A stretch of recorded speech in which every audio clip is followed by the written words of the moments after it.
Chapters 1 through 3 in your book, Language Arts for Young Children, talk about communication and early language as the foundation for early literacy. When we think about language arts, what we're really saying is all of the experiences that a young child would have that would relate in any way to literacy. So, of course, communication, oral communication in particular, is an important part of that, and it's a foundation for literacy because long before children ever learn to hold a pencil, they learn a lot about how to speak with one another and how to tell stories. And so really these first 3 chapters will lay the foundation for the other concepts that will be covered. Now specifically in chapter 1 we talk about the beginnings of communication. Now, we can think about language and we can think about communication, and there are some subtle differences. Language refers to a system of intentional communication and self-expression through sounds, signs, or gestures, or symbols that are understandable to the other. So, for example, the motion that we make with our hand to indicate "come here," pointing, that would be included in language. Now, communication is a much broader term.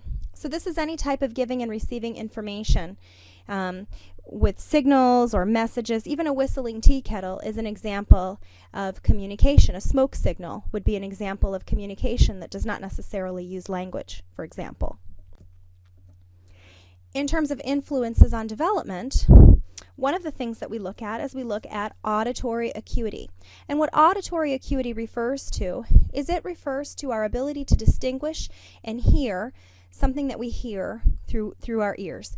So newborns, for example, can hear moderately loud sounds and distinguish different pitches. They respond to the human voice and they have body responses.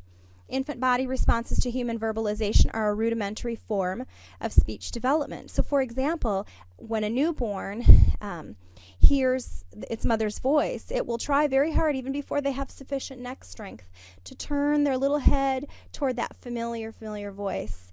And they'll even look for other familiar caregiver voices. So for example, dad's voice they're more likely to turn to, or another parent in the home.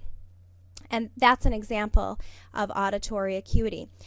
Some studies even talk about showing language preference, and I know I experienced that with my own child. When I had my oldest child, when I was pregnant, I was speaking in Spanish all day long in a teaching environment. I taught in a Spanish immersion program, and when my son was born, it seemed that he had a clear and strong preference for me to speak Spanish in those first few days and weeks.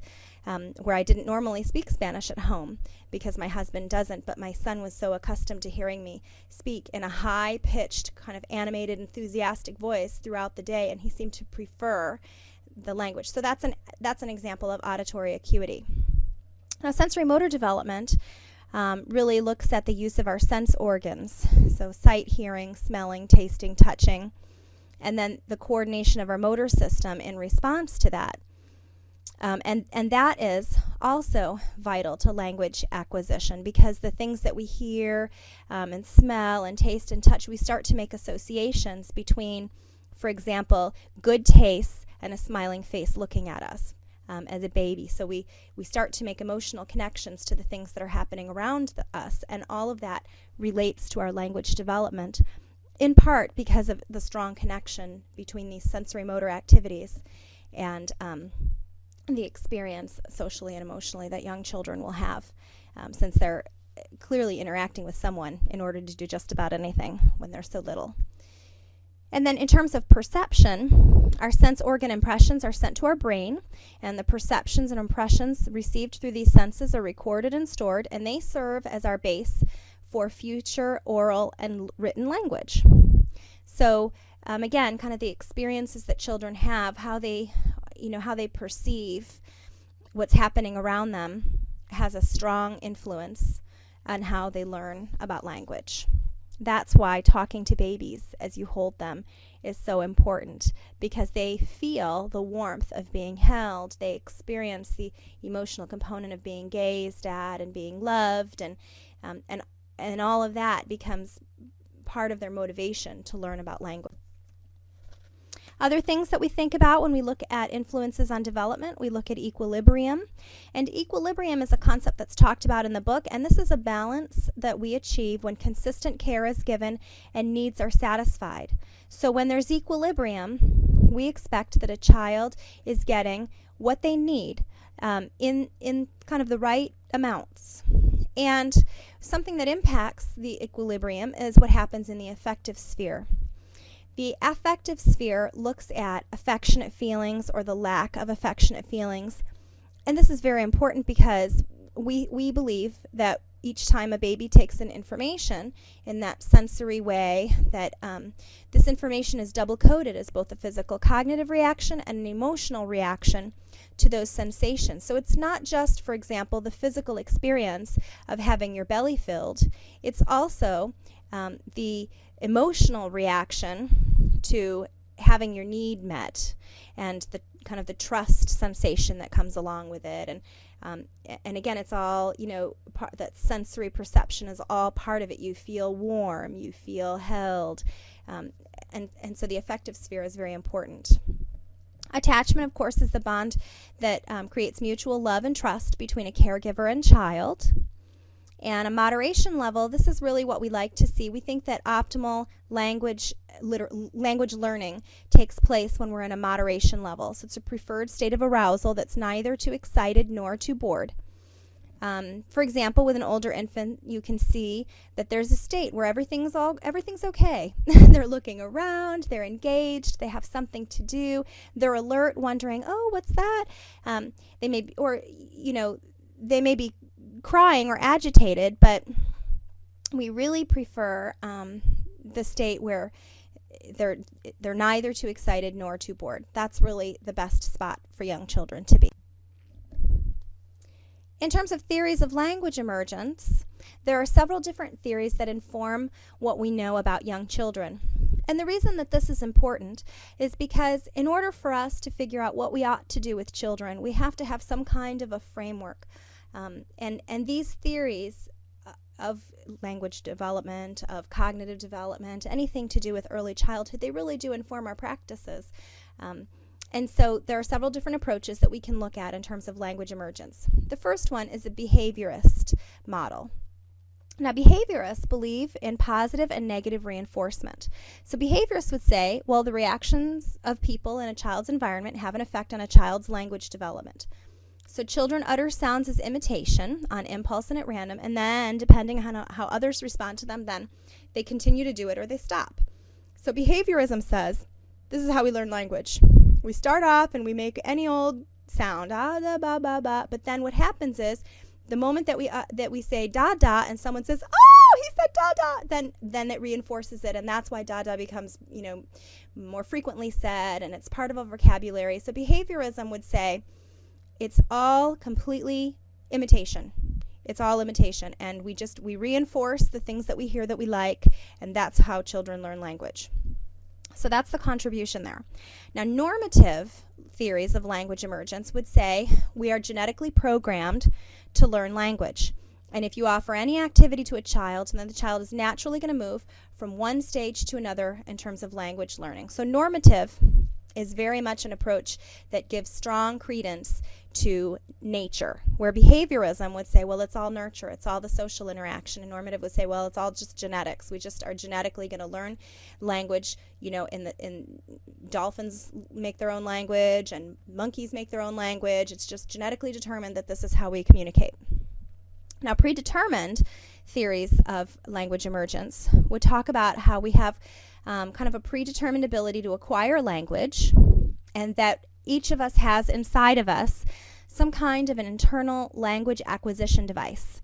And this language acquisition device, that you can't see, but it has several sets of language system rules that are common to all languages. So that's the argument for the language acquisition device, is that it seems as though all languages seem to really come back to a few key points that are shared. There are nouns, there are verbs, there seem to be similar structures in many languages, and even if there are minor differences like a noun and an adjective, following each other or preceding each other, but that in general that there's kind of a common core structure of language that seems to be fairly universal.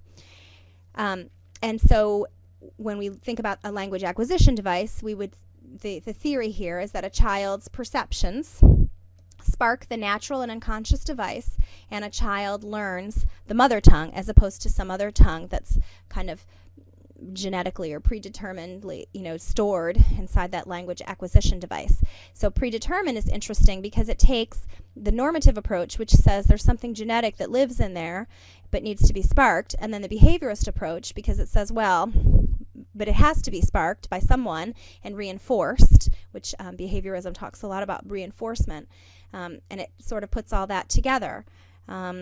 We don't necessarily have proof of a language acquisition device. It's something like, like trying to find where your mind is located in your body. It's impossible to really identify, separately from thinking about it as our brain, or where is your heart in terms of the emotional component, not the actual physical beating heart. So if there's a language acquisition device, we certainly can't isolate it like we could find, a spleen. But nonetheless, it is a theory that that does at least acknowledge the fact that there do seem to be some common human rules that we seem to all share.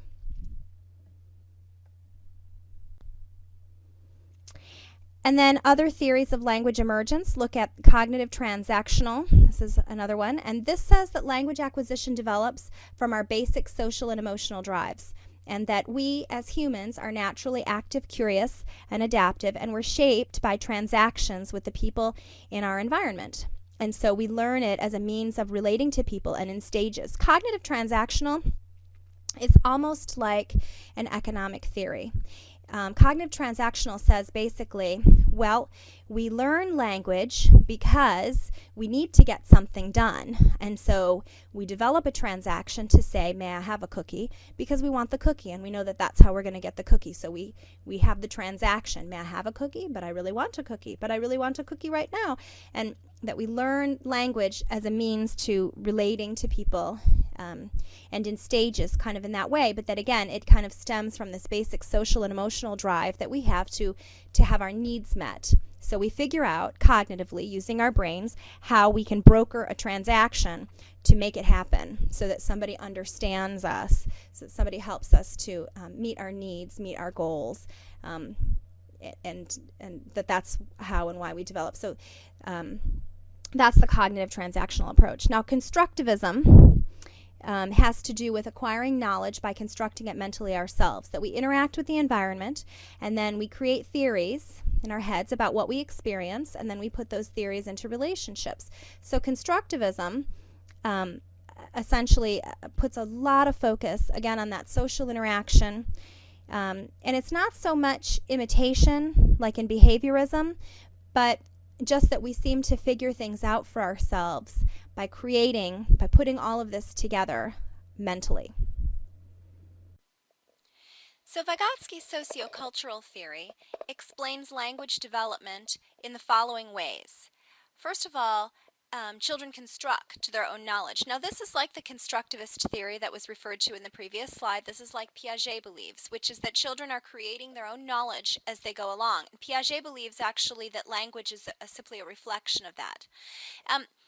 But Vygotsky takes this a step further and says, well, it's true that children construct their own knowledge, but in fact, it's in a social context, because children do not learn language without having people talking to them, and they don't learn about social interaction without having the experience of being held and cooed at, and so it's a very social process. And so Vygotsky says this happens completely in a social context.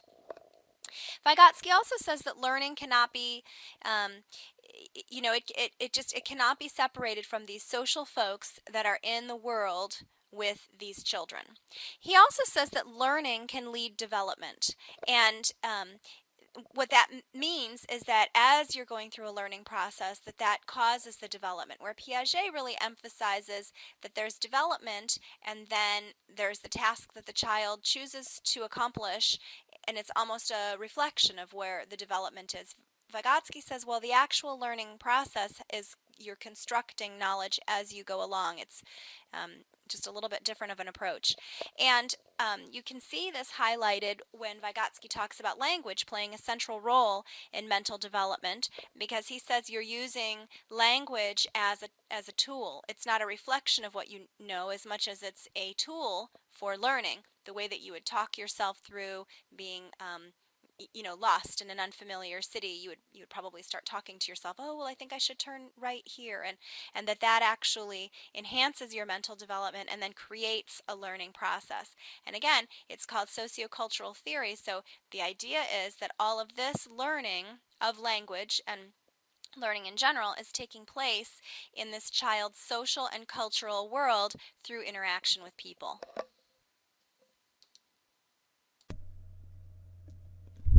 Now, the research that we have on infant brain growth looks at kind of several different aspects, the critical period and the sensitive period for language learning. And they're important, both of them, but there is a distinction. A critical period is quite literally a period of time that is critical to the development of a child. So in terms of language emergence, we know that the brain demands certain types of input to create or stabilize long-lasting structures.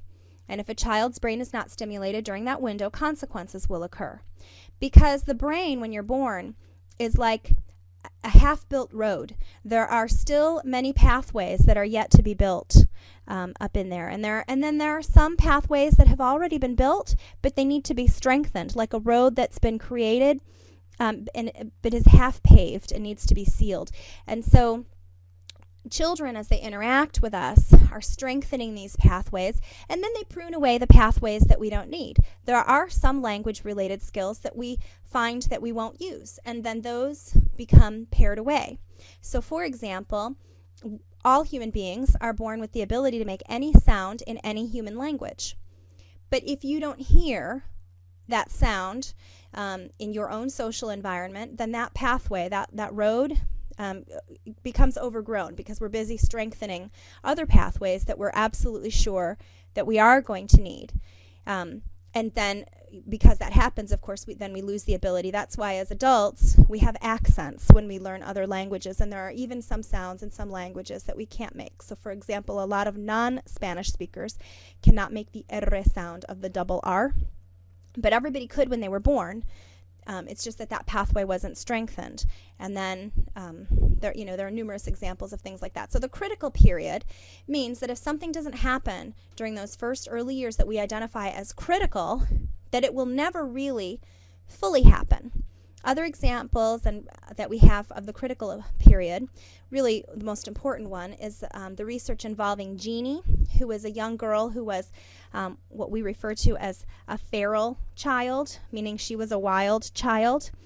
In 1970, they found in California this young girl who was kept as an animal in a back room. She was kept in like a very large kennel in a room in the dark. She wasn't spoken to. She was fed. She had food thrown at her like an animal, but they didn't find her until she was 13. And when they found her, of course, she wasn't potty trained. She didn't, she had the animal instinct to eat, but not any of the human social kind of rules of interaction that a person would have, and she had really no speech. She could, cry or whine or howl in pain, but she really, had no notion of language because she wasn't spoken to. She was, as I said, kept back there. So it's very interesting. They followed Jeannie over a period of years after obviously removing her from the home, and because this was such an unusual situation, such a horrifying situation, she had really at her she was involved with many experts in all different fields, doctors, counselors, anybody that you can imagine that could do something to help this child wanted to help her because it's such a shocking and horrifying story.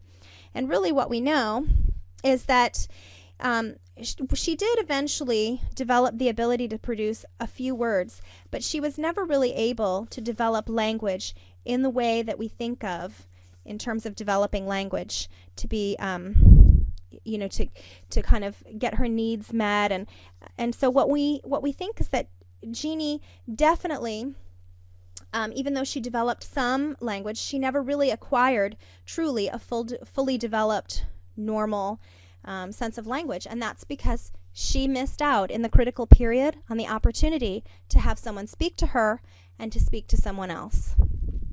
So that's what happens in a critical period. If you miss the boat, you miss the boat, or there's damage that's done. Now, a sensitive period is not quite that severe.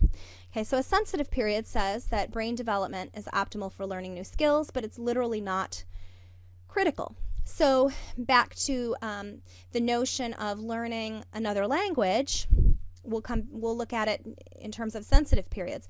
We do have sensitive periods for learning a non-native language. So for example, if you are a primary English speaker and you're born to someone who speaks English, your sensitive period for learning languages other than English would be in the first 6 to 8 years. Children at that stage have far more malleable ability to develop other languages and produce other sounds in other languages in a way that is better than if you learn a language at 16.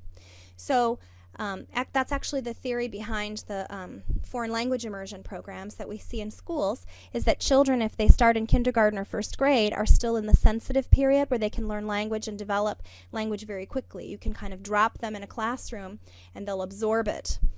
But an older child, like a 7th grader, would have a much harder time doing that. And for those of us that learned another language in high school also, you see that it is not nearly as effective. It's much more difficult. Our accents are more pronounced. But we can still do it, certainly. You can still learn to speak Portuguese at the age of 35 if that's what you wish, but not with as much fluency and ease as if you learned to speak Portuguese at the age of 4. So that's what we're talking about when we refer to sensitive periods. Some important behaviors during the critical time. What can we do during these critical and sensitive times? We can talk to babies frequently. We cuddle them and touch them a lot because, again, it is nearly impossible to separate out what's a language activity and what's a social emotional activity, because the act of speaking to babies communicates so much to them.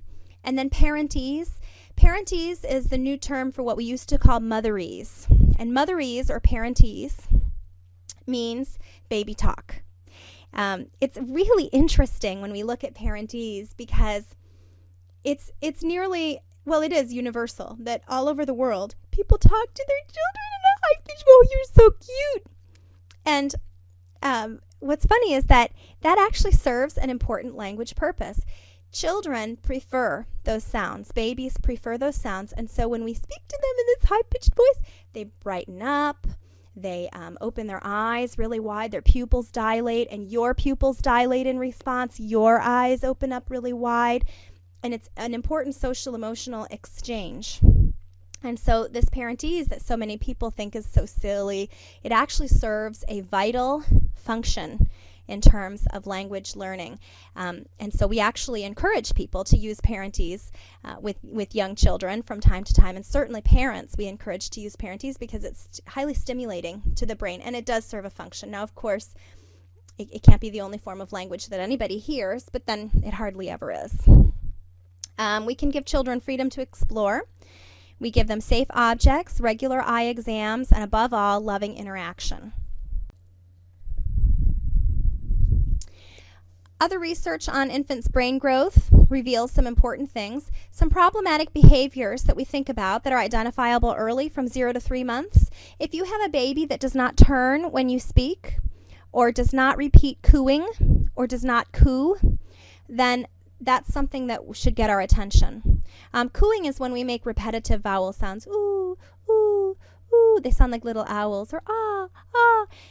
That's cooing. Now, from 4 to 6 months, in general, it gets our attention when we have babies that do not respond to the word no, or changes in our tone of voice. And the reason that we think it's notable that when a child doesn't respond to the word no is because for a 4 to 6 month old, generally that word no is happening in response to something that the child is doing that's a little bit scary. They're climbing, they're putting something in their mouth, they're doing something that you didn't expect them to do, and so it's kind of that fearful no. And when a child doesn't respond to that, then we think, oh my gosh, that's troublesome, because it's definitely a change in a tone of voice when we say the word no. And also at 4 to 6 months, if you have a child that doesn't look around for surprising sounds like a doorbell or a whistle, dog barking, something that's like a new and surprising sound, then that also gets our attention. Or a child that does not babble. Babbling is cooing with a consonant added to it. So where cooing was babbling would be ba ba ba ba ba. When you add some kind of consonant, whether it's M or N, whatever it is. At 7 to 12 months, we are worried if children do not recognize words for common items, if they don't turn your head when you call their name, if they don't imitate speech sounds, or if they don't use sounds other than crying to get your attention. Communicative beginnings in infancy. We know that from the very beginning, babies do certain things to let us know that they are hooked into the idea of communication and language learning. So rhythm, for example, babies learn right away what is the rhythm of their language. Our sucking patterns of babies produce a rhythm that mimics the give and take dialogues. When you watch babies, newborns even, sucking their pacifier, they suck in a rhythm that matches the language that they're hearing. Gaze coupling is another communicative beginning. Infants tend to shut off background noises and they pay attention to slight changes in adult voice sounds. It's as if they're saying, oh, here's this code and I've got to crack it. So if their needs are met, a child that's hungry is going to be howling and not particularly interested in cracking the code. But a child, let's say, that has their needs met and is in that quiet, alert state will do this. They'll hook right into you. They'll gaze couple with you. And they'll pay attention to your voice changes, and they'll establish eye contact with the mother. That's one of their first steps in establishing communication, is this infant mother extended eye contact, and it's very important. Actually, we find that where that gaze coupling is repetitively disruptive, for example, with schizophrenic or severely depressed mothers, we find out that there are some implications later on in terms of social emotional development, and some of that can be traced back even to language learning. So it's very important. And then, of course, we know with crying that children cry and they communicate with us in those ways. We know that children have different types of cries. Anyone who's ever worked with or lived with infants knows that the sleepy cry is different than the scared cry versus the hungry cry or the mad cry. They let us know. And then smiling and laughing, of course. Now, when the smile is social, it's kind of debated in child development circles. We see smiling in babies right away, and some people say, no, that's definitely a grimace, and it's a grimace because of abdominal pain from gas or whatever. But some people say, well, no, it can be social even early on. Definitely, we think that at a month or two, it's for sure social, and this is an important marker for language development. They imitate us, they have head movements and facial behaviors. And we learn important things about smiling. First of all, we smile because it's pleasurable, but also we learn to smile as a way of eliciting the response that we want. And so we think at the very least that even some very young babies, instead of grimacing, might be smiling because they've figured out, well, this is part of the code, and I'm learning this code, and I'm learning this is I'm imitating this face, and oh, I see that somebody's smiling back at me. That's good. That reinforces my smiling. And then, of course, just also because maybe we feel joy really early on. So we definitely know at a month or two that it's social. And then babbling. Our early sound making is called babbling. And infants all over the world will babble sounds that they have not heard and will not use in their native language. But at 6 to 12 months, the connections that are unused for word sounds disappear, as we talked about earlier. And then echolalia is the term for repeated syllables. So babbling could even just be ba, one syllable, but echolalia is definitely repeated syllables, like da da da da da or ba ba ba ba ba. The stages of vocalization, as we go through learning about some of these speech patterns, are listed for you here. Reflexive vocalization is characterized by crying, fussing, making vegetative sounds like coughing, burping, sneezing, making vowel-like sounds. Stage 2 would include cooing and laughter. Stage 3 is vocal play. This is where we learn to make loud and soft sounds, yells and whispers. We go high, low. Children will squawk and they'll trill, like, making rowboat sounds. Raspberries, they'll go with their lips. That's a raspberry sound. And then sustained vowels, and all of that's vocal play. And then we move to, after that, canonical babbling. And this is where we make word-like utterances. So we'll repeat our babbles. So we'll go bab, bab, bab. And then we'll even have some that don't repeat, like bagadiboo, we'll kind of make it up. And then after that, we move into the jargon stage. And this is our early period of meaningful speech. So we'll have sounds and syllables with a variety of stress and intonational patterns, and then we'll have recurring favorite sequences. So you can think of canonical babbling as when a child is standing in front of you in the kitchen, pointing to the cookie jar, saying, pointing to the cookie jar, and you absolutely know that they are letting you know that they want that cookie, even though they have not uttered even one recognizable word.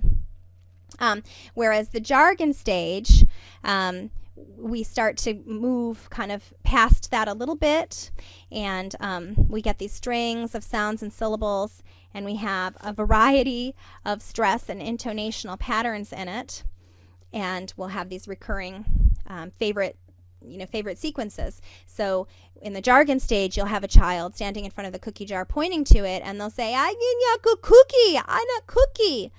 And so they're using words and word-like sounds.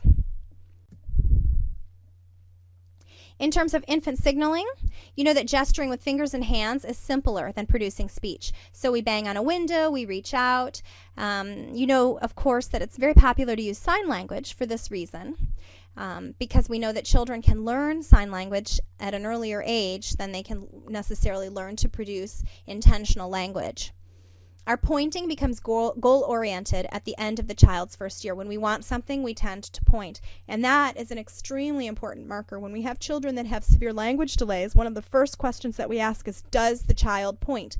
And when the child doesn't point, then we think that it's not necessarily just speech, but the actual ability to communicate that's connected to something that's cognitive, and not just the speech part of cognition, but something maybe even global or that has social emotional implications. Pointing is a very important distinction.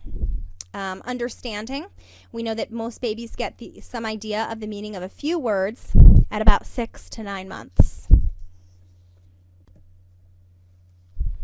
In terms of first words, we know that we often have a repetition of syllables like ma, da, ba in a child's babbling, and that's at the end of the first year, if not sooner.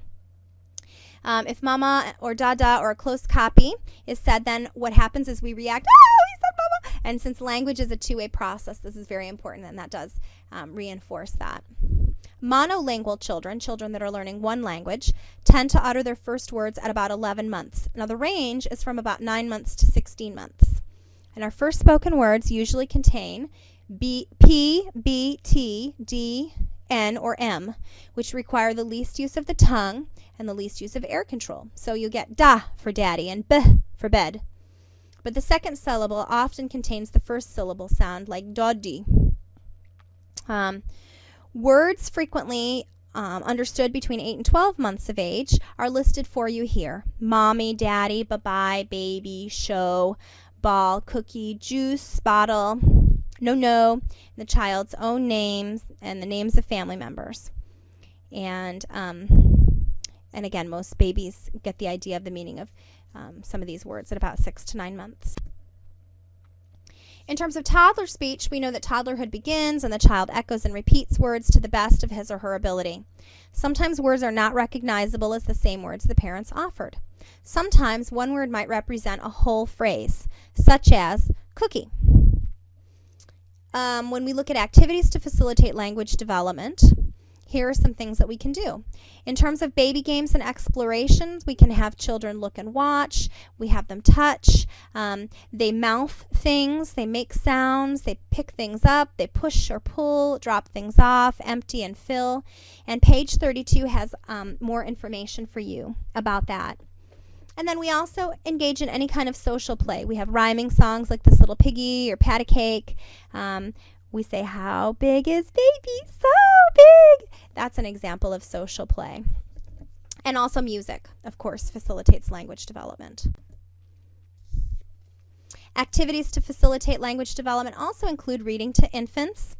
Between 6 and 12 months, some infants will sit and look at a picture book with an adult. We use board books, books with texture. Now, we know that infants will sit and look at a picture book with an adult 6 to 12 months, but that does not mean that we cannot read to children from birth. We certainly can. They just tend to seek it out more between 6 to 12 months, most likely if we've been faithfully reading to them even before then. We use recording, CDs, tapes, videos for infants.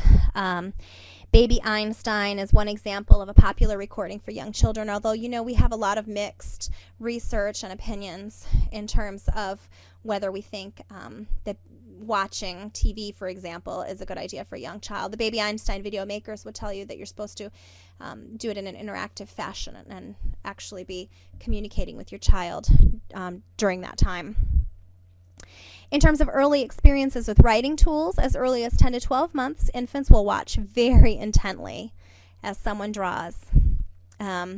We use chalk and thick crayons, crayon chunks. They've come out with some great products now. Crayola has those egg-shaped crayons and paint markers and other things that are great for little hands to grab. Generally, paper has to be taped down. We can use chalkboards. And really all that matters is that we keep the baby from eating the tools. Otherwise, they should have the opportunity to just play away. So, implications for infants and our staff members. During early infancy, here are some things that are very important to do. We hold the baby firmly yet gently, and we make soft, gentle sounds. We talk in a pleasant, soothing voice, simple language. We make frequent eye contact. We hesitate and make room for infant responses. And we make a game out of infant smiles, sounds, and movements when the infant is responsive. We imitate a baby and give opportunities to be imitated. We whisper in the ear, use a baby's name, and of course we watch for escape signals. Escape signals when a baby is sick and tired of having that social interaction. They'll start to turn their face away, or they'll cry and whine. They'll break off the eye contact also. During later infancy, we speak clearly. We talk with children about what's happening, what's going to happen. I'm going to change your diaper now. We encourage eye contact. We're animated. You can do simple finger plays. You can have concrete participatory activities, so something where you're really interacting with the child. We use noise making and musical toys. We label things. This is a chair. This is a table. This is a door. We use that high pitch and intonated speech from time to time. We speak clearly, and we give feedback by responding with both words and actions. So when a child says, "Gawk, gawk," we respond with, "Yes, here is your truck." Implications for parents. Well, we know that parental attitudes about infant communication has an important impact on a child's progress. So with good attachment and lots of attention and good nutrition and good availability of space and objects, parental skills that are appropriate for the age and stage, and will help the child become confident. So my final thought for this chapter is that we want to think about how infants are experiencing absolutely everything through their social world. It's this tremendous window where they have such a great opportunity to learn, and when we interact with them, which they want, they elicit that response from us by smiling at us and by cooing and trying to engage us to pick them up and interact with us. When we do all of these things, it fosters not only their social and emotional growth, but also their language growth and their cognitive growth. All of these things are interconnected.